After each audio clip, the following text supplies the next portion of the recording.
Hey, everybody. Monica Yearwood here, and I'm with Sherry Frey, who completed my 8-week inner alignment mastery program.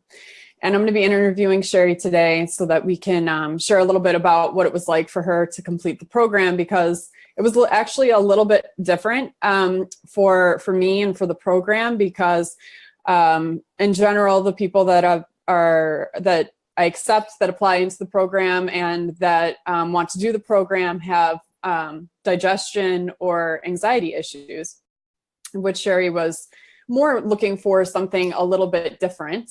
But we decided to go forward with it because I did feel that the program itself could offer her the solution that she was looking for. So that being said, I'm very excited to share her story and her experience with doing the course. So Sherry, why were you interested in doing the 8-week inner alignment mastery program? So, like you said, I have been kind of on a path toward more spiritual awakening, and I'd done some different work with a shaman and was just kind of thinking, or looking for what was next. And it was interesting because I wasn't going to try and pursue anything. And one day your email was at the, top of my email box. And I don't even remember what your subject line was, but it was like, this is it. And I met with you and we talked about things, and you were just starting this class. And I thought, oh, this is it. This just feels right. This is the next thing I'm supposed to do. Yeah, I remember that conversation, and you were definitely looking for spiritual connectivity, I would say, Mm-hmm. with yourself, and just starting to begin this journey of really understanding what that would mean to you to have that type of relationship, or what does it exactly mean to have intuition, or what does it mean to feel energy, and could you feel your own, and so that was the beginning. So can you share a little bit more about what you wanted to resolve, or if there were, symptoms, what were the actual symptoms of spiritual disconnection? What did that actually look like to you? So I would say I actually didn't even realize I had symptoms probably Mm-hmm. at the beginning when I started this, because I was really thinking, oh, I just want a spiritual awakening and a deeper connection. And I'd even been thinking, maybe, I want to become a healer. What I didn't actually realize was that I had anxiety, and that was actually causing me to behave in ways that were really not very mindful. Mm-hmm. And honestly, my body was paying the price, and I had a lot of excess weight. I had congestion in my body as well as really bad congestion on my face. And I had been thinking those were things that were only caused by food, Mm-hmm. I kind of knew that there were some foods and there were triggers, but what I didn't realize was how much of a role that my mind was playing Mm. in what was showing up in my body. Wow. Yeah, you look amazing. Definitely Thank look you. amazing. So you're saying that, while you didn't even think that you had anxiety, but through doing No. the coursework, you discovered that you did have anxiety, and that some of those symptoms were things like excess weight and skin imbalance. Yeah. Yeah, So were those absolutely. things that you found the course and doing the work in the course helped to resolve? Yeah, definitely. I mean, there were certain exercises, Mm-hmm. even I'll tell you the anxiety one, I remember when I started the course and we did one of the anxiety exercises, and I thought, I don't have anxiety, I know I'm a type A personality, but I don't have anxiety. And in doing the work, literally, and going back, very far in kind of in my childhood, identifying the anxiety, and identifying, where truly, finding that and observing it and Mm. releasing it. But it was interesting because I would have said, starting the course, I'm not an anxiety person. I'm just a type A, high, high impact person. But Yeah. I didn't realize that a lot of that actually was coming from a place of anxiety and honestly fear. Yeah. Wow. So what can you give a little bit more about the fear that you think was driving some of that more of that type A personality that you had uncovered?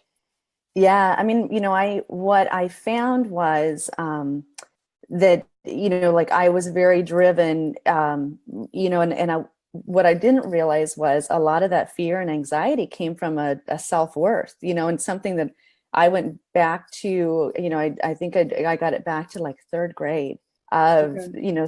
some things that had, happened and said, and, nothing major or traumatizing, but enough that had seeded things in me as a small kid to Hmm.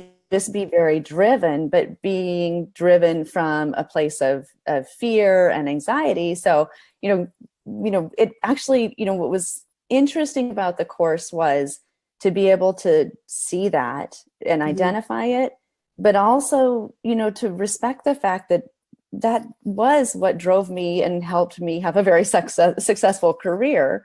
It's Hmm. just not what I want to take forward with me in the future. So, in Yeah. a way, um, it wasn't all bad, but I was Hmm. able to kind of look at it with a maybe more unbiased Hmm. view and be able to, thank it and, kick it out for my next chapter. Yeah, amazing. So you were able to see the full spectrum of some, like a childhood experience that seeded certain behavior that had, benefits, and that it made you extremely driven. That type A personality does have many benefits, and being making you success oriented in your career and your vocation. But that at the same time there was a depleting aspect to it as Yeah. well, an anxiety one. So you were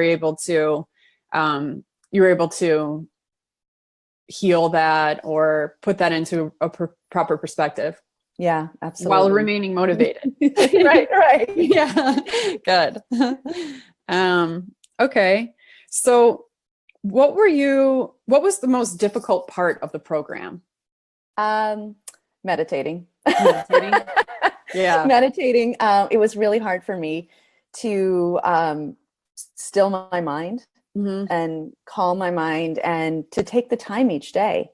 And when I started the course, I did really good. At first, I was so great. And then I fell off and I struggled. And what's interesting for me is it was hard because I think it was so necessary because Hmm. I love it. I love it. It's so critical for me. It's funny because, I'll jump out of bed in the morning and Matt will be like, seriously, and I'm like, the sun's rising, I gotta meditate. And he's just like, oh, when I do it, like everything's right in the world, Yeah. and I'm able to listen to myself. And when I don't do it, I just feel off. Hmm. Yeah. So isn't that funny that, one of the best things for you could be so difficult So to hard. stay consistent with? Yeah. Yeah. So hard. Yeah. Yeah. So like, how did you, I mean, I think that that's something that even people, many, many years into their practices still get confronted with, is that sort of resistance essentially to doing one of the most single powerful things that you could do to aid in your transformation is something that at times becomes difficult to be consistent with. Yeah. So then the question is always like, how do you get over that resistance? How do you stay true to those practices, even in those moments where your mind is saying, sleep in, it's okay. Yeah. I mean, well, where I found I really struggled is also when we would have company or if I would be traveling. That's when I would really Yeah. just get out of whack or feel like, I couldn't seem to like make it work as well as I wanted to. But what I did find, or what I find, I mean, I'm on a path, like every day is different for me, but I've also given myself the flexibility that, some days my meditation is if it's too crazy and too frantic, I'll start out by journaling and just, Mm. 3 pages, yeah, just like whatever's in my mind, just to like throw it out, and Mm-hmm. then, set and meditate. Some days it's if I really feel a little crazed, I'll use like the insight timer or different apps. Okay. But Yeah. my best days are when I can really just do it on my own and set the Mm-hmm. timer and just pay attention to my breathing. And, it was interesting. I just came back from Thailand, and there was a moment on my vacation where I realized that I'd been laying in the pool for about 45 minutes, floating in the pool, and I hadn't thought about a single thing. And it was awesome. And it just was like, I've made it.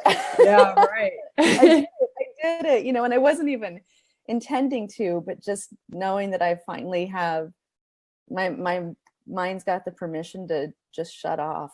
Yeah. Amazing. Yeah. So the most difficult part may have been your favorite part. I'm not sure, but what was your favorite part of doing the program? Well, and actually I should tell you another difficult one that was my favorite part too. And that is the Tarpanas. Okay. So, that one, when you presented it to us, I thought, this is kind of goofy. I don't know. This is weird, but I'll do it, I'll do it. And I was sobbing during my Tarpana ritual, like sobbing. And I thought, it was just amazing, because doing it, it was one of those things where you didn't even realize you needed to do it. Yeah. But when you did it, it was just so powerful. Okay.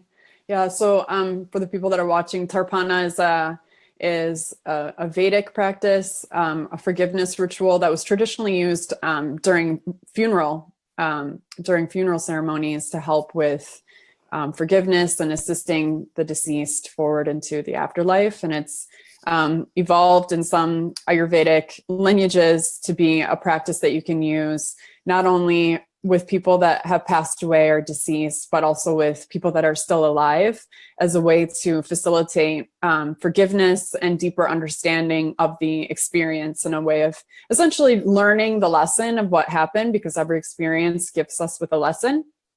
And so getting at what that lesson is and being able to forgive the experience and let it go to move forward in life.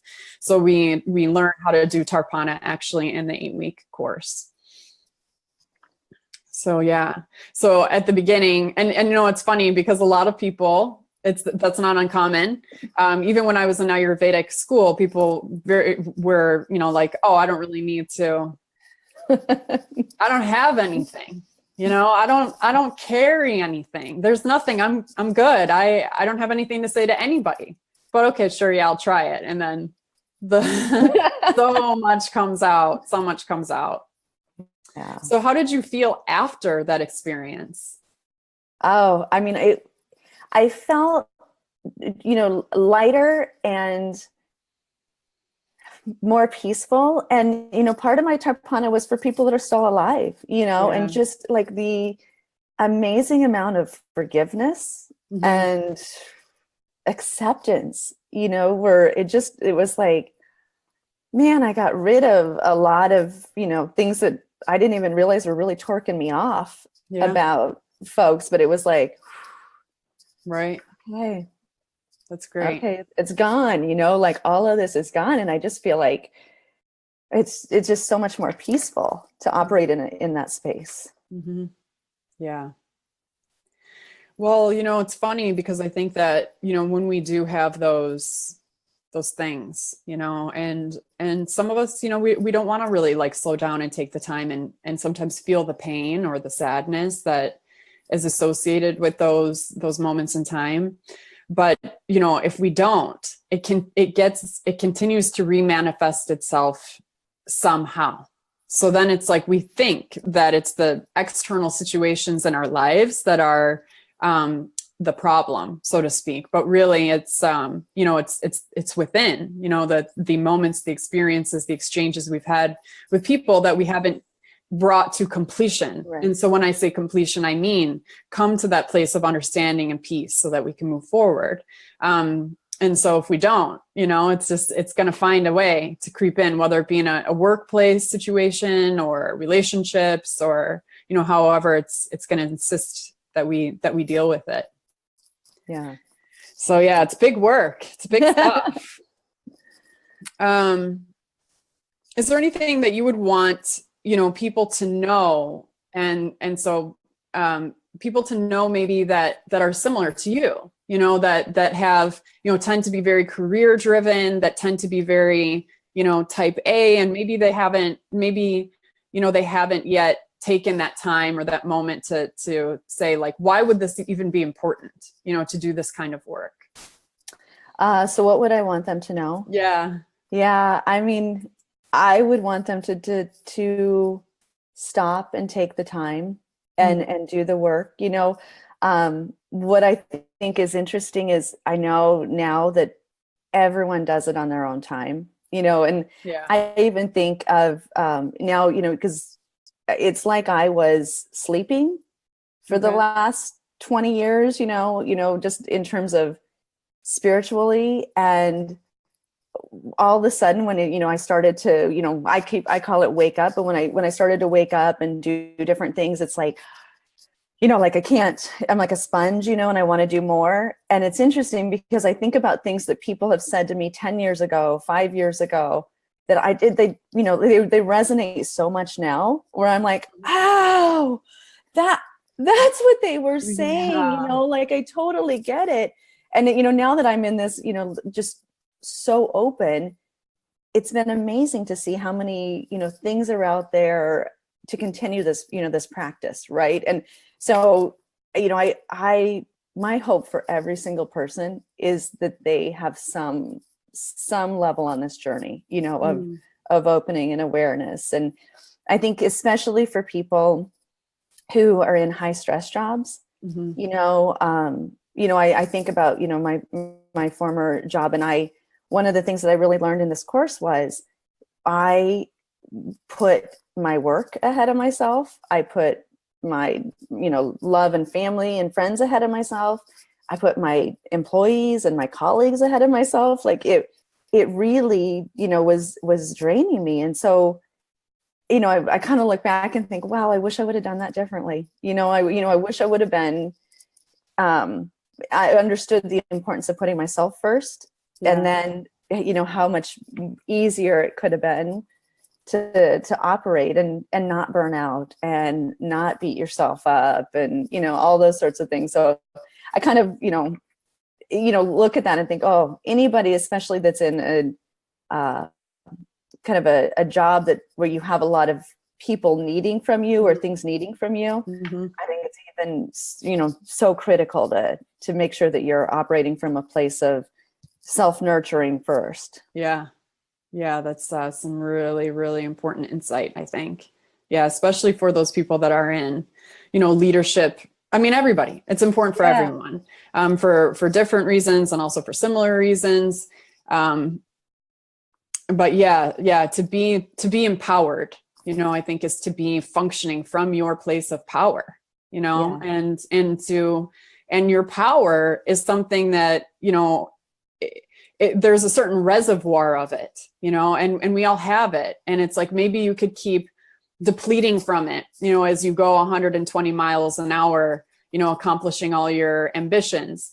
And maybe you have a huge reservoir of power and it can keep sort of, you can keep drawing from it. But eventually I think we get to a point where it's like, we tapped it, and then what, and so for some people that may manifest as a physical symptom where they've got something like adrenal fatigue, or for another person that may be an emotional symptom where they're just like, what have I, created in my life? I've been, because you, if you're not looking around and you've just got such a center focus on your ambitions, you've got a very narrow focus in a way. But taking that moment and taking that time to refuel and to nurture your energy source and nurture your power, you can really show up for the people in your life even more, even more powerfully. And I think a lot of us like rationalize like, oh, I don't have the time. I don't have time for that. I don't have time to meditate. I don't have time to, practice self-inquiry.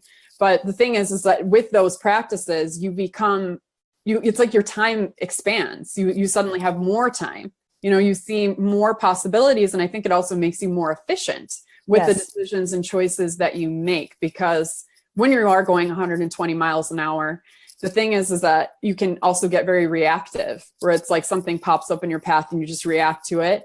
where meditation and everything sort of quiets you down, and you can start seeing things. You act more as a creator, somebody who's affecting the course of your life rather than always continuously reacting to it. Yeah, I feel like it's a little bit, I've just seen myself. I know I used to operate from that like kind of whack-a-mole, like as the issues were coming up, you just constantly, one after another. And now, I think if I saw all those hopping up, it'd be like totally different observation, prioritization sort of path. But yeah, so I definitely know what you're saying. That's a great metaphor, the whack-a-mole metaphor. I've definitely lived the whack-a-mole life myself. I know what that's like. Yeah, and I think it's really easy to fall into that cycle, with a lot of our social influences and, what sort of is encouraged now, So yeah, it's so powerful to do the opposite of that though. So I think you kind of had touched upon this a little bit earlier, but do you notice any correlation between emotional stress and physical symptoms? Yeah, definitely. I mean, for me, I see it in my face, and how my body kind of processes. And, I would say what's interesting is, as I would have these over the last few years and, it started to pinpoint, different things towards foods. I used to look at the physical symptoms and think like, hey, this is an annoyance, right? Or this is something I've got to cover up, or I've got to figure out how to treat. But I've actually through this course learned that the symptoms are pretty awesome, because that's actually my body talking to me. And it's it's a really great way for me to stop and listen and, figure out, is this a mental, is it something digestive, something that I'm, putting into my body or on my body? Is it something I'm letting my heart feel, my mind, whatever?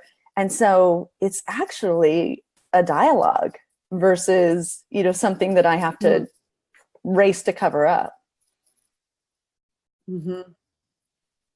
I love that.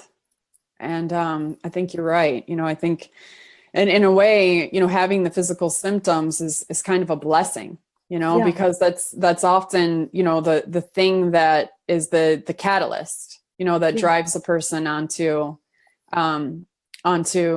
becoming more self-integrated, healthy, and whole.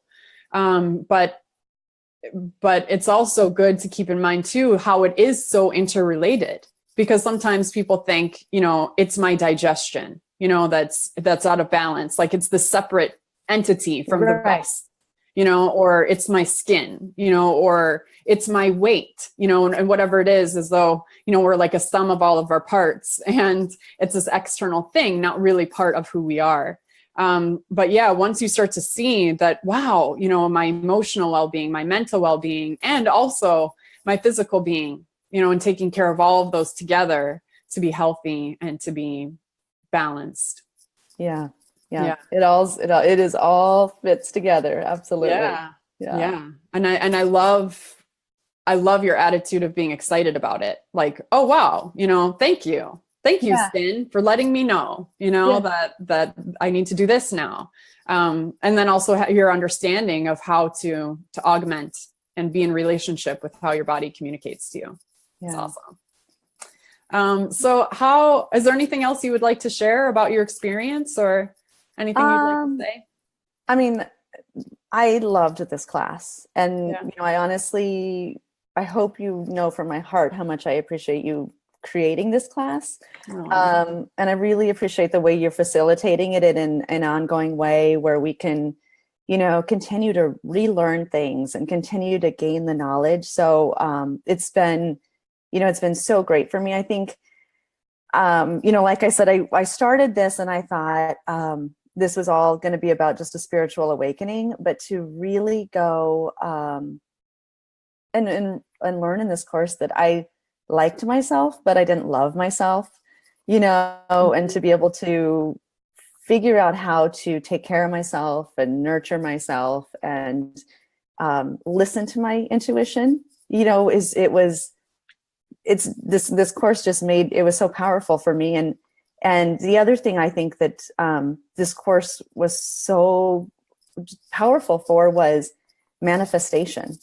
I like I said, I think, like as I look at, I've been successful to this point because of anxiety and fear, driving me, even though I didn't realize it, and I never would have probably admitted it, without having done this course. And now I'm operating from a place of, manifesting, dreaming my dream, creating my own future, doing it from a place of energy and love. And it is just so much more fun, and awesome. It's just so much more fun. And it's been interesting because I've even had family, and friends that have noticed a difference, in my, I think maybe mindfulness and my like connections with people. And so I, again, just appreciate all that I've learned in this course. And I'm nerdy, so I loved everything from the essential oils and the, medicinal herbs to the chakras and mantras. And, so I just really thought it was a great course. Oh, I'm so happy to hear that. And it was really good to have you in the course as well. Thank you so much. Thanks. Okay. Thanks for your time today. No problem. Have a great weekend. You too. Bye-bye. Bye-bye.